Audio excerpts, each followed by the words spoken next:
Good morning, Rabbi. A great zechus, Baruch Hashem, to be able to tell with all of you this morning. Begin by thanking all of our sponsors for this morning's share. To thank our annual TAMUD TORAH sponsor, Tilson Family, for dedicating all the Sherman Drushos this year as a zechus for besuros tovos for Am Yisroel.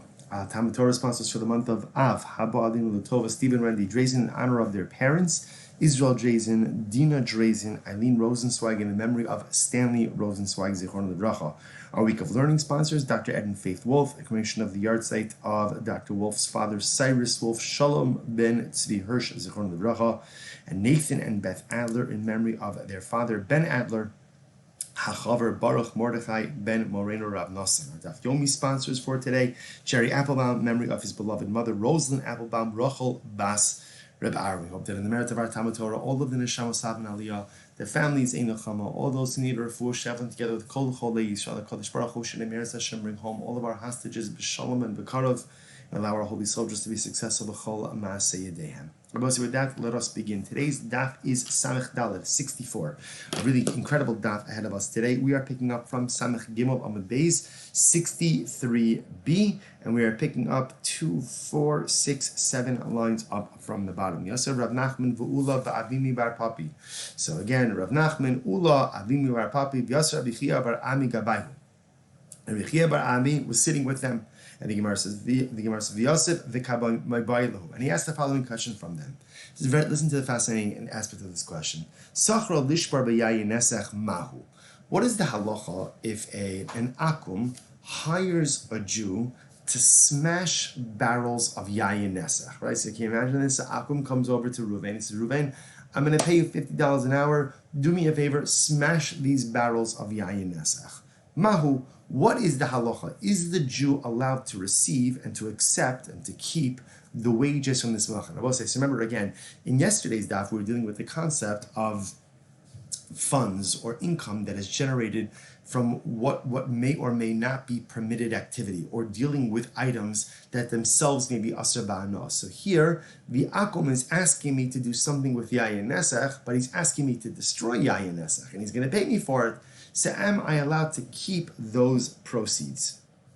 The Gemara says, So this is very interesting.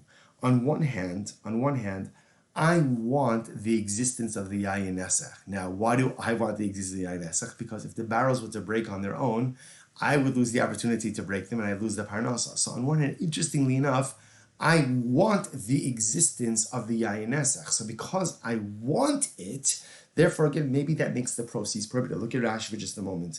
Miyar minon kevan, 3 lines up from the bottom in Rashi. The Jew actually wants the existence of these barrels. Reuven doesn't want them to break on their own. So do we say that since the Jew actually wants, and this is interesting to think about it this way, right? The Jew actually wants the yayin nesech to remain in existence. I don't want it to break on its own. So therefore, maybe that's considered to be proceeds from the yayin nesech, and therefore, again, it's aser. On the other hand, on the other hand, what are you talking about? This is the destruction of the yayin nesech, destruction of Avoda Zara. This is a good thing. Sure, I want the barrels to remain in existence, but again, ultimately, to destroy Avoda Zara is a good thing, and therefore the proceeds ultimately, again, should be permitted. A fascinating shayla. Amar Nachman. So Rav Nachman says, Yishbar v'tawal bracha. Rav Nachman says, no, take the job, Jew, take the job, get the money, and tawal bracha, you should be blessed. You have the opportunity to go and root out evil, root out Avoda Zara. That is a good thing. Take the money and go. So the Gemara says, let's bring a proof to this idea. This is the Shida Rav Nachman. Ein ochrin ima ovei kochav mikelem. So we'll say, let's say again, an akum plants kilayim, right? Kilayim is forbidden mixtures. Wheat, we had this actually just 2 days ago. Wheat and, let's say, for example, wheat and grapevines. That's the paradigmatic example, but any forbidden mixture. So if an obed kochavim is planting kilayim, I, the Jew, can't go ahead and assist him in the planting. Ojer literally means like hoeing, removing weeds, we'll see covering with dirt. You can't do that. Top of Samech Daled, 64a. But what can I do? I can uproot, right? I can uproot kilayim. That I am allowed to do. Look at Rashi. Aval okrin lashlichon leibud va'afagav derotze b'kiyuma shlo ya'akrim me'alein atshakmud. Let's say the akum hires me and he said, listen, Silber, do me a favor, I planted kilayim. Now, again, the akum, he could plant whatever kilayim he wants, right? But let's say, again, he asks me to uproot it. I am allowed to do that, even though I'm going to get paid for working with kilayim, right? And I want the existence of the kilayim, because if the kilayim somehow uprooted on their own, I lose out on my parnasa. So the Gemara says, so it appears from here, this seems to support Rav Nachman. Rav Nachman says you are allowed to go ahead and benefit financially from a forbidden item when that benefit ultimately, again, results in the destruction of the item, even though you, by definition, want the continued existence of the prohibited item because you want to be the one who destroys it so you can get paid for it as opposed to being destroyed on its own.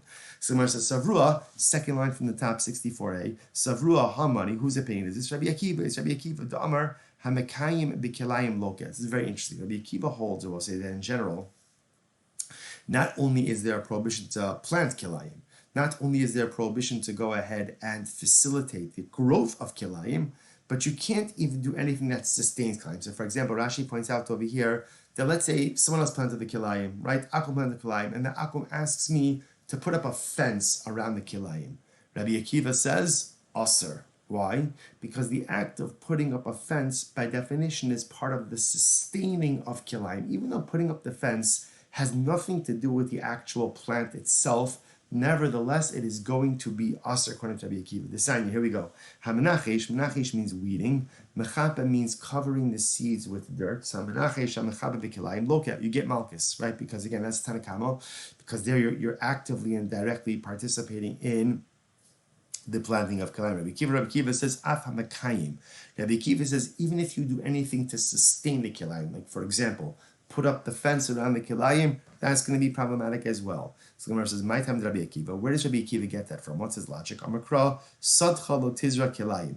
Pasuk says, do not plant kilayim in your field. Ainli elazareya. I only know the prohibition of planting. Mekayim minayim. How do I know that I'm not even allowed to do something to sustain the actual growth itself, like even like putting up the fence? Tamalomar lo kilayim. All right, so we'll say, so it's interesting over here. The Gemara is making it's a little bit of a play on words. So again, the Gemara is actually kind of splicing the pasuk, lo kilayim. You can't do anything that ultimately, again, enables the existence of kilayim, even if it's not directly involved with the actual plant itself, but just something that sustains it. That's going to be asur as well. Bafilu ilu, the Gemara says v'ilu lemiute tifla shari. But ultimately, interestingly enough, even according to Rabbi Akiva, right, even according to Rabbi Akiva, the prohibition ultimately is doing something that sustains the kilayim. But what about if somebody is willing to pay me to uproot the kilayim? So the pashtos, it sounds like that is going to be totally permitted. Interesting. The Gemara says, not necessarily. Lo, it does have to be the opinion of Rabbi Akiva. Rather, Haman, whose opinion is this? Rabbanon. It's the Rabbanon. I Rabbanon, my area okrin afilu kiyumi nami shaper dami. No, but it's not true. According to the Rabbanon, if it's the Rabbanon even hold you could put up a fence, right? Because the Rabbanon, unlike Rabbi Akiva, the Rabbanon hold the only thing you can do with kilayim is either plant it or actively do something that facilitates the growth of the plant itself. But some type of like supporting activity, like putting up a fence, they hold is mutter. So if putting up a fence is mutter, and you can get paid for that, then certainly, again, you can get paid for uprooting the plant itself. Certainly that's not going to be a problem. To which the Gemara says, Hachamaskina, this is very interesting. What's the case over here? Teka'avid bechinam. Interesting. Where ultimately, again, I am uprooting the kilayim for free. The Akam asked me to do it, and I'm doing it for free. So what's the problem? Watch this. Rabbi Huda Hida Amar Litein Lahem Matnas Chinam Aser. Ultimately, Rabbi Huda is of the opinion that halacha l'maisa, you are not allowed to do a favor for an akum. Right? We actually had this in the beginning of Avoda Zara. Lo sechaneim. Zohar machlok is what lo sechaneim means. Right? Doesn't mean don't compliment them, don't give them a matnas chinam. Rabbi Huda says don't give matnas chinam. You can't work for free. You can't do something for an akum for free. Even if the free favor is destruction of Avoda Zara, you still can't do it. So which the Gemara says, Mid Rabbi Yehuda, Nishma Rabbi Akiva, Lav. Now, the fact that you're setting this up according to Rabbi Yehuda, sounds like according to Rabbi Akiva, this will not be permitted. Rabbi Yehuda, Asra Litein Lahem Matnas Chinam, Aval Lemeute Tifla Shaper Dami. The Gemara says, no. According to Rabbi Yehuda says it's true. You can't do a favor, so to speak, give a free gift. You can't do a favor for an akum. But to do something to uproot Avoda Zara, that's absolutely permitted. That's a good thing. That's of objective benefit. I have Gemara says Rabbi Akiva Nami. Afagav Rabbi Akiva. Rabbi Akiva Makaim Kilaim Loke. Lemeude Tifla Shaper Dami. Then you say something according to Rabbi Akiva. Even according to Rabbi Akiva, who has a more expansive, approach to the prohibition of kilayim. Then not only can you not plant it, not only can you not do the actual planting itself, but you can't even put up a fence to sustain it. Even Rabbi Akiva would agree to uproot kilayim, to get rid of isser, to get rid of something prohibited, is absolutely permitted, and you can get paid for that from the akum.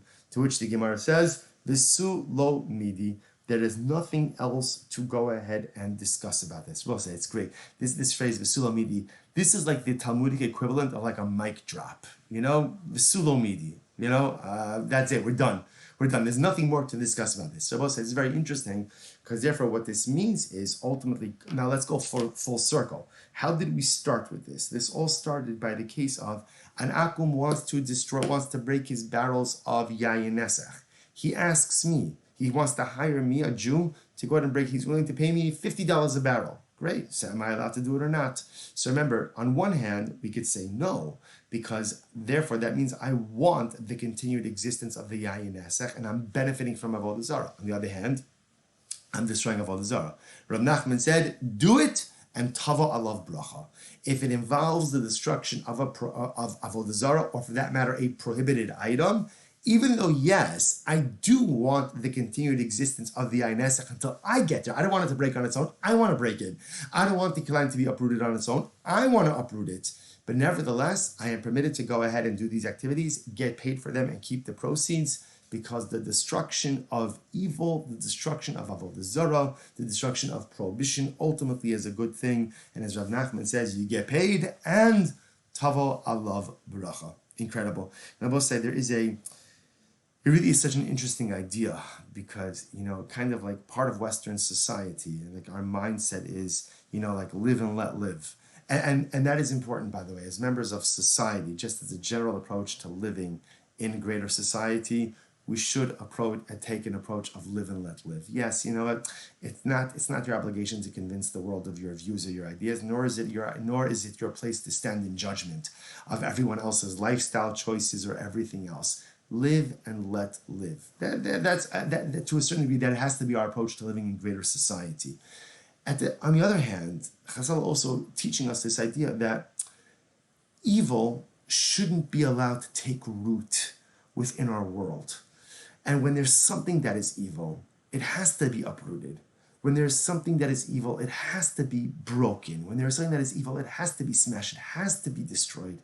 Because if you let evil take root, then it spreads, and unfortunately it becomes the norm. And sometimes then those lines between good and evil ultimately again become incredibly blurred. And that's why Rav Nachman uses this lashon of destroy the yayin nesach and tavo alav bracha, because ridding the world of evil is a bracha. That is a bracha. It's not easy, and it's fraught with incredible challenges. We see this for what you think about. It's such an incredible thing that you think about what the nation of Israel, what the state of Israel is doing. It's rooting out evil. And somehow you would think that like the world would just line up, applause, right? Just clap, because we're doing the world's dirty work. And yet again, it's hard, because often the world can't see what's evil, what's good, can't see who's right and who's wrong. But Rav Nachman tells us sometimes there is a live and let live, and sometimes Rav Nachman says, Yishbar v'tava alav bracha. Sometimes you have to identify the evil, you have to break it, you have to smash it, you have to destroy it, and know if you do it, tava alav bracha. Ultimately, the process is difficult, the process is grueling, the process is overwhelming. But ultimately, when you get to the other side of the process, that's where there's real bracha. Incredible. The Gemara goes weiter. Good. Hadur Yasvi. So again, the same HaChaver was sitting, and they asked the following question. Gemara says, Hadur Yasvi v'kami baile. So we'll say, this is very interesting. What happens if an akum sells his idol? So akum sells his idol, and he sold it for $1,000. He's got $1,000 in his hand. Does that money in the hand of the akum take on the same identity as the Avoda Zara itself? Mahu mitofes es dameh biyado v'kochavim olo. does it take on the identity, right? Does it take on the identity of the idolatry or not? So I'm going to Nachman. So this is very interesting. So ultimately, again, Rav Nachman says, So Rav Nachman says, I think it's mutter. That if an akum sells his idol and then he has that money does not retain idolatrous identity, but rather that money is just mundane money. Now, why? Listen to this. So here's Rav Nachman's proof. There were these people who came before Rabbi Ravua. What happened? Amar lahum, zilu zivinu koma de islechu besuros. This is fascinating. So Rav Nachman says like this. There were these people who came before Rabbi Ravuna. And what happened? Rabbi Baravua. And they wanted to convert. Rabbi told them, guys, before you convert, here's what you need to do. Sell off all of your idolatry, right? Sell off all of your idolatry, and then you have the cash. After you do that, then convert. Now, listen, now watch this. What's the logic over here? Now, Rashi says over here, if you look at Rashi, look at Vesuis Gairu,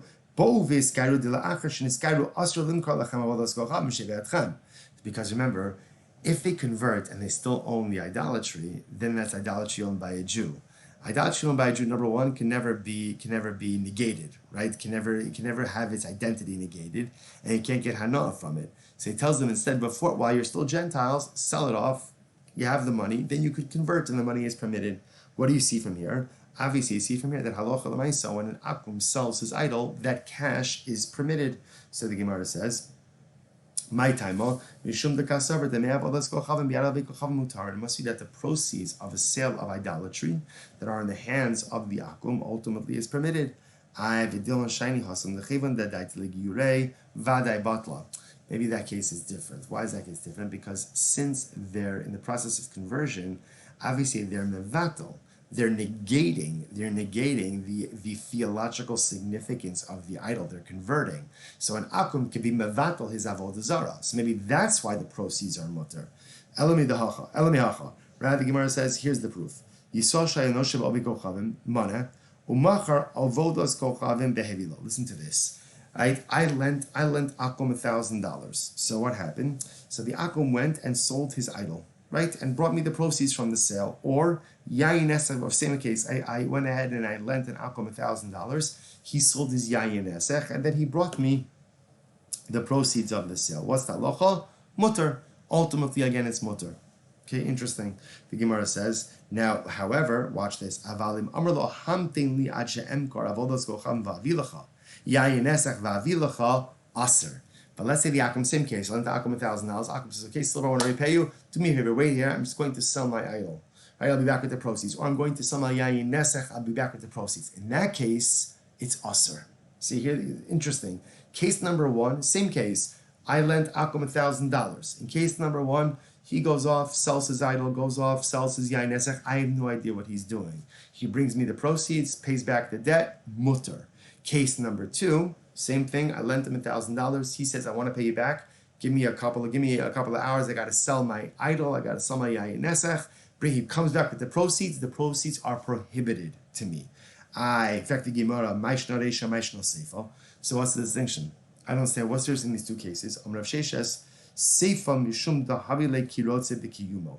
So this is very interesting on both sides. So now this seems to circle back a little bit to the previous sugya. Rav Sheshes, here's the difference. In the second case, where the akum says, wait here while I sell my idol, or while I go ahead and sell my wine, I want the continued existence of the idol and the continued existence of the wine. Why? Because I want to get paid. So because I want it, therefore, if Sheshas posits, the proceeds are usher. So 1 second. So we just said before that's mutter. That's mutter. In other words, I will say, when you want the continued existence of something, but I'm not doing anything to further the existence. So yes, of course, I want the continued existence of that idol until the akum sells it because I want my money. I want the continued existence of the yayin nesech because I want my money. But I'm not doing anything to facilitate the continued existence of these prohibited items. Why should it be aser? Listen to this. Suppose it's a very interesting case. You have two brothers. One converted and they're Akum brothers. One converted and one is still an Akum. So brother Ger, brother Akum. So what happens? Their father died. Their Akum father died, and now they inherit their father. So they want to split the estate. In the estate is idolatry or yayin esach, and let's say permitted items. So ger yochol lomar lo tol ata avodas kochavim va'animos tol ata yayin esach va'aniperos. So brother Ger could say to brother Akum, you take all the idolatrous stuff, you take all the yayin esach, and I'll take the money and the peros. He could do that. V'mishabo, and that's permitted. However, v'mishabo l'shus hager asur. Obviously, all of this presupposes that the ger has not yet actively taken possession of yayin esach or idols. Obviously, once that happens, there's no more recourse, right? But technically there is recourse. Remember, we've seen this. You could get an akum to be mevat level, the Zara, but it's much more complicated. Once a Jew already owns it, there are really very limited options that are there. So as long as brother Ger has not yet taken possession of these items, no problem. There's no problem with dividing up the estate this way. However, if brother Ger already took possession, then it's asur. So ultimately, again, what do you see from here? That halacha l'maisa, now in this case, brother Ger wants the continued existence of the idolatry and of the yayin esach, but he's not doing anything active to promote its continued existence, and therefore, again, it's mutter. It's mutter. So what was the problem? What's the case over here, this Mishnah? This Mishnah is talking about an idol, let's say, that's made out of gold or silver, which means that even if it breaks, it's still valuable. So therefore, again, brother Ger doesn't actually care if it remains in its whole state or not, because even if it breaks, who cares? It still has value. To which the Gemara says, that's fine. That works fine for an idol. But how would you explain the case then of yayin esach? Becheres hadraini. So most of it's very interesting. Hadrianic earthenware. So apparently, Rashi points out over here, Hadrianic earthenware, ultimately, it was very absorbent. Therefore, when you put wine in there, the earthenware absorbed the wine to a degree that you could take a shard of that earthenware, put it in water, and reconstitute wine. In that case, also, brother Ger doesn't. Who cares if the casks break or not? It doesn't make a difference because either way, the value is still retained. To which the Gemara says, but 1 second, 1 second, even if that's so, even if brother Ger doesn't care about the fact that they're going to break, right? But he does care whether or not they get stolen or lost, so he still wants their continued existence. Yerushas Hager Kamrat, don't bring a raya from this case. You're bringing a proof from the case of the inheritance of a ger. No. Shani Yerushas Hager, Dakilu Barabanan. The rabbis were makel by the Yerusha of a ger. In other words, normally the Gemara says perhaps this case should be problematic. But halacha l'maisa, Chazal were makel by the Yerusha of a ger. And as long as the ger has not yet actively taken possession of the yayin esach or the idols, he is absolutely permitted to work this out with his brother Akum, right? And say, you take this, you take the prohibited stuff, I'll take the permitted stuff, even though, yes, he wants the continued existence of it. Why? Why were they makel by a ger? We are afraid that if the ger has to make a choice between his money, his Yerusha, and his religion, he will choose his money, he'll choose his inheritance. They both say that's not a knock on the ger.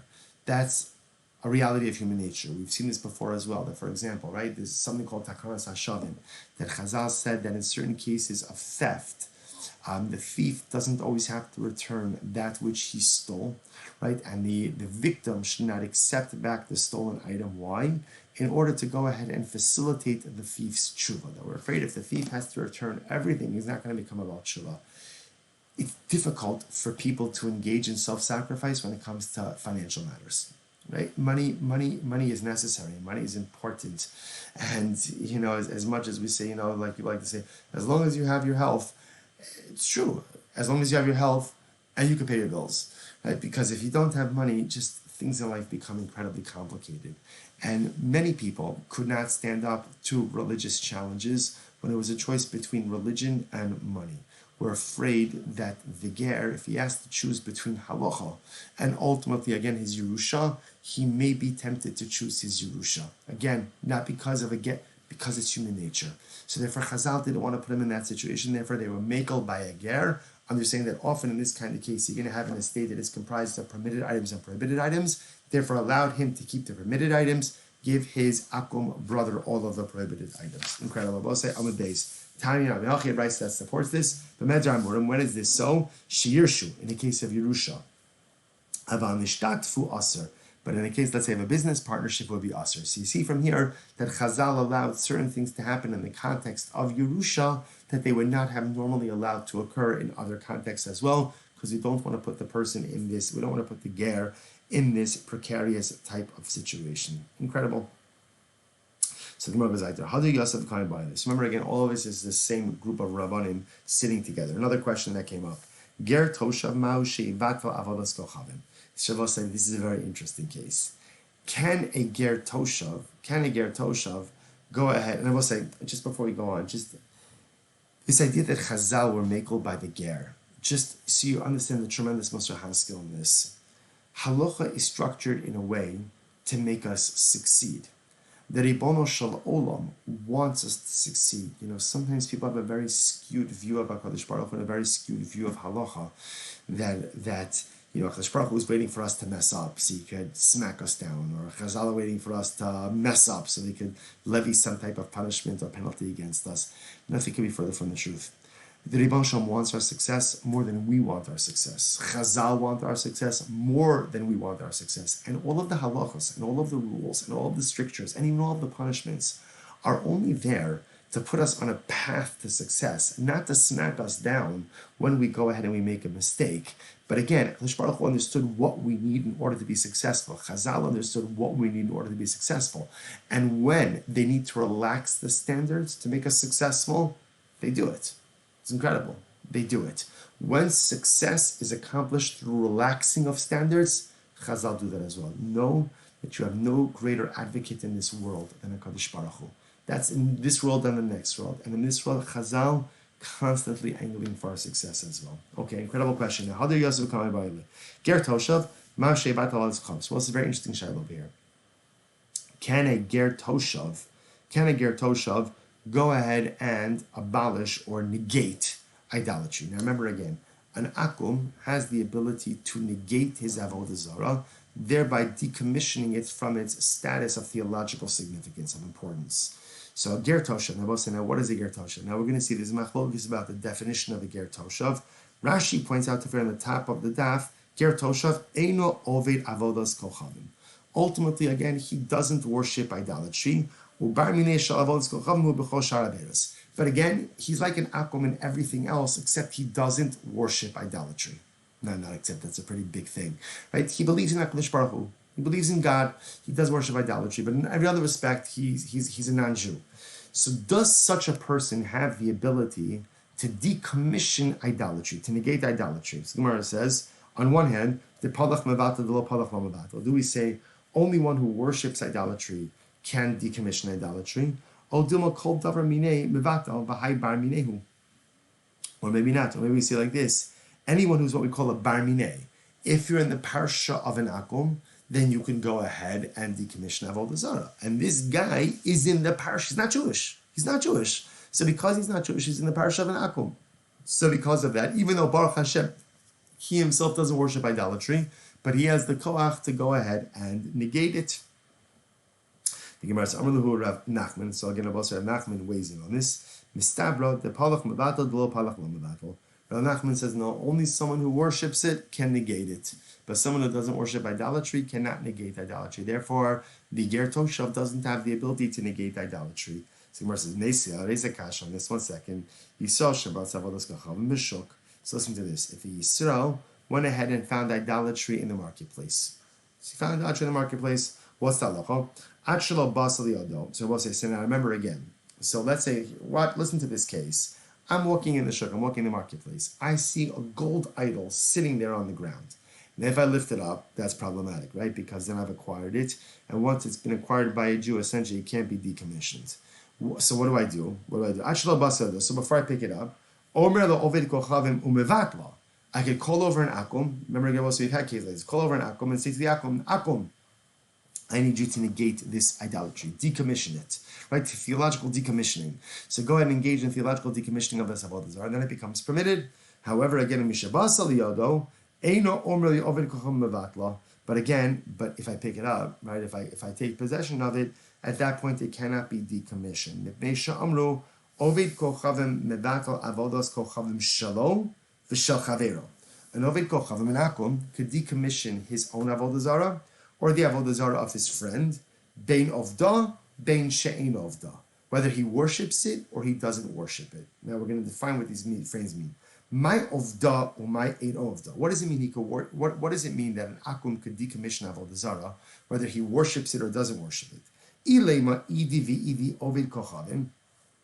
If you want to say that both are talking about an akum, then haynu shalom v'shel chavero. We already said that because you just said before that an akum has the ability to theologically decommission his Avoda Zara and the Avoda Zara of his friend. Elalav ovda oved kochavim. Umay she'ein elalav ovda oved kochavim. Right? Ultimately, again, ovda means an actual akum. Umay she'ein ovda. What does it mean? A non-worshipper? Ger toshav. Oh. So who is able to go ahead and decommission Avoda Zara? Both an actual akum and a ger toshav. Shmamina ger toshav nami mevatel. What do you see from here? That a ger toshav has the ability to be mevatel, ultimately to theologically decommission Avoda Zara. Incredible. To which the Gemara says, no. Not true. Rather, it could very well be the only person who could decommission Avoda Zara is an actual idol worshipper himself, an akum. But we already said that. Then the Bryce is redundant because you already said that an akum could go ahead and decommission his Avoda Zara and his friend's Avoda Zara. The Gemara says, Reisha, listen to this. It's two different cases. Reisha, zeh v'zeh lepa'ar, v'zeh l'zeh lemarkelis. The Reisha is teaching me like this. If you have two akums, right, and both worship Baal Pa'ar, or both worship Markelis. So obviously, again, akum 1 could negate his idol and his friend's idol. And akum 2 could negate his idol and his friend's idol. Seifa, zeh lepa'ar, v'zeh lemarkelis. Oh, the Seifa is teaching something different. Seifa is teaching different halacha. Let's say you have one akum who worships Markelis, and one who worships Baal Pa'ar. What's the novelty over here? An akum could worship an idolatry even if he doesn't worship that idolatry. So there are really three halachas being taught over here. Number 1, an akum could negate his own idolatry. Good. Number 2, an akum could negate his friend's idol if they worship the same idolatry. And halacha number 3 is an akum could negate his friend's idolatry even if he worships a different idol. Incredible. So the Gemara says, but again, no raya about a ger toshav, right? So when it comes to a ger toshav, we still, because that was our shada, can a ger toshav, which is a Gentile who repudiated idolatry, can he be mevat avoda zara? So that we still haven't answered. The Gemara says, the Gemara is the kasha, ezu ger toshav, what's a ger toshav? So now we're getting more definitionally. What is the definition of the ger toshav? So zeh kol shekibala b'fnei gimel chaverim. Meir says it's any akum who has accepted upon himself in front of 3 chaver. Now again, I will say chaver. We've spoken about this before. Chaver normally means someone who's careful with trumas and besuros, and someone who's careful about tum and TORAH. So in this context, the pashas, what it just means, he has to do it in front of a beis din. Anytime an akum comes in front of a beis din of tamidei chacham of chaverim, and he repudiates idolatry, that's a ger toshav. That's a ger toshav. Good. That's right, Meir. Chum say, Kol shekibel alav sheva mitzvos Kol shekibel alav sheva mitzvos shekibel aleim b'nei Noach. Chum say, a ger toshav is any Gentile who has accepted upon himself the 7 Noachide laws. Now, interesting enough, the Chum don't seem to require a beis din, but that's a ger toshav. Sheva mitzvos b'nei Noach, that makes it ger toshav. Achirim omrim elu lo ba'al leklal ger toshav. Not true. Achirim say, not true, that's not it. Neither of these definitions satisfy the definition of ger toshav. What is a ger toshav? Ela ezu ger toshav, ze ger ochel nevelos, shekibel alav lekayim kol mitzvos hamuros b'torah, chutz me'isser nevelos. So this is very interesting. What is the definition of a ger toshav? A ger toshav is someone, ultimately again, who eats not kosher, eats nevelos, but he has accepted upon himself the rest of the mitzvos in the Torah. It's a pretty shocking definition. So we'll say, three machlok is the definition of an ger toshav. Rabbi Meir, he accepted upon himself in front of a vase not to worship idolatry. Chachamim, he accepted upon himself Shem Ezos B'nai Noach. Acherim, he has accepted upon himself all of the mitzvos except the laws of kashrus. He's allowed to eat non-kosher. Incredible. That the Brisa goes on, miyachadin etzlo yayin ve'mafkidin etzlo yayin va'afilu bi'er sheruba Yisrael. So we'll say the halacha is, you could deposit wine with a ger toshav, right? You could leave it with him for a little bit of time. I shouldn't say deposit. You could leave with him wine for a short amount of time, but you can't deposit with him wine for a longer amount of time. Now, what's the reason? What are we concerned about over here? We're concerned ultimately again that Rashi says, Rashi says over here, Yisrael maniach bechanuso ad she'ilech kidei mil o yoser ma she'en keim ba'avei kochavim. The haikivan de lo palach lo nagav lo menasech ulamago avei kochavim da'asim me'alma ve'isa lo chayshinon techivan de'ilo hana bekach eno manicho liga olach lufei bizmano muat lekal mechash. So ultimately, again, you could deposit wine with him for a short amount of time, not for a longer amount of time, because we're concerned then that he may swap out the Jew's wine for his own wine. Okay. And this is true even in a city where the majority of the inhabitants are Jews. Aval miyachadin etzlo yayin va'afilu be'er sheruba of dekochavim. So we'll say, Salochamai the ger toshav, you could leave with him wine for a short amount of time, not for a long time. Again, we're not concerned with yayin nesach. Why are we not concerned with yayin nesach? Because he's repudiated idolatry, right? But we are concerned that over time, for a longer amount of time, he may switch his wine for the Jew's wine. So for a short amount of time, it's mutter. For a long amount of time, aser. Shmano kiyeno. So the Gemara says, and his oil is like his wine. Now, what does that mean? Shmano kiyeno shemen mika havi yayin nesach. What could be wrong with his oil? Oil can't be made into yayin nesach. Ella yeno kishmano.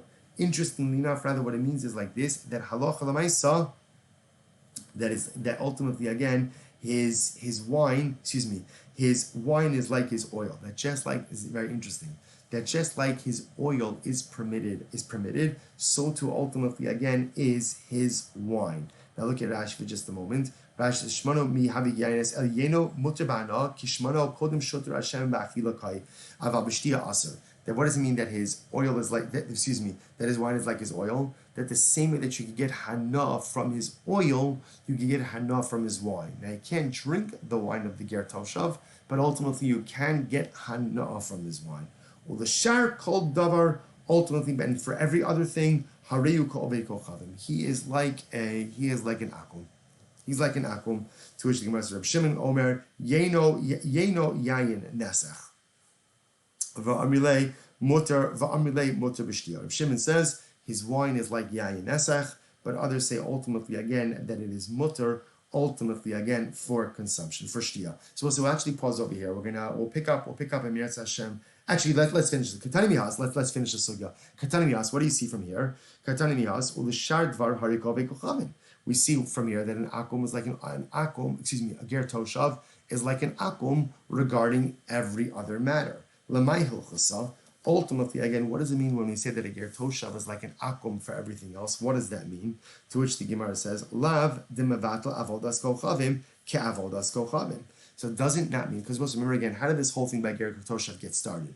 It got started because we're trying to figure out, does a ger toshav have the ability to negate idolatry, to theologically decommission idolatry? So now we just got finished saying that in this respect, a ger toshav is unique, but in every other matter, he's like an akum. Doesn't that mean that just as an akum can theologically decommission and negate Avoda Zara, so too can a ger toshav? To which the Gemara says, no, lo, litain rishus ulavato rishus. No, it actually means something else. It means actually filchos Shabbos. What does it mean filchos Shabbos? We'll say, watch this. Kidisanyo. Yisrael mumar, mishamer Shabbos rishus. We'll say, okay, so just quickly. Eruv chatzeros. If you have multiple homes that open up into a courtyard, you cannot carry from a home into that from any of the homes into the courtyard without an eruv. Right? Eruv essentially means we collect food from all of the inhabitants of the chatzer. They join together, and that joint food makes it into the domain of one home. Remember our Eruvin days. And therefore you carry from the home into the chatzer into the home. Now the halacha is, if you have a Jew who did not join into the Chatzar, he could yield his rights. Let's say Shabbos started even. He forgot to participate in Reuven forgot to participate in the Eruv. He could yield his rights to the other members of the Chatzar. If there is a non-Jewish resident, the halacha is you have to rent his rights from him. He cannot simply yield his rights, you have to rent his rights from the Akum. So watch this. The Gemara says, Yisrael Mumar, Mishar Shabbos B'Shok, Mevata Rushuso. Ultimately, again, if you have a Yisrael Mumar, which unfortunately again is a Yisrael who an apostate.